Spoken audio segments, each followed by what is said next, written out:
Guys, magandang tanghali. Ayan. Alam mo, nalulungkot ako. Kasi wala na akong pera. Wala lang naman yung wallet ko. Ayun o. O nga pala, wala pala akong wallet. Di pala talaga ako nagwa-wallet. Kasi yung pera ko, inubos ko na pagbili ng merienda. Maruya po. Ayan. Bumili ako ng maruya. Paborito ko to eh. Oh.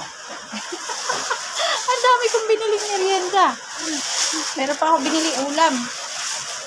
Ayan, bumili pa ako ng mga luto yung pinili ko. Ayoko nang magluto kasi masyadong magastos.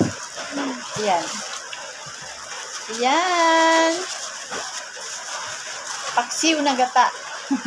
Paksiw na gatang isda. Ayan. Ulo ng isda. Paborito ko yan. Tapos, syempre, bumili din ako ng gulay na langka. Ito yung papapakin ko mamaya.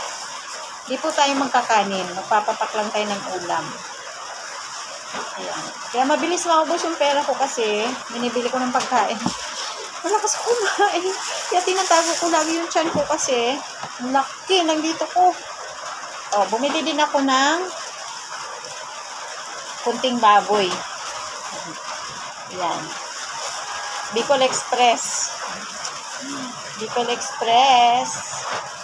Ayan. Yan lang ang pagkain natin ngayon. Pero nagsasaing pa ako. Yan, mamaya, titirahin na natin tong ating mga pagkain. Ayan. Magmumukbang na naman si Lola. Pero syempre, hindi lang sa akin yan. Dalawa kami. Kami dalawa ng anak ko. Marami pagkain kami.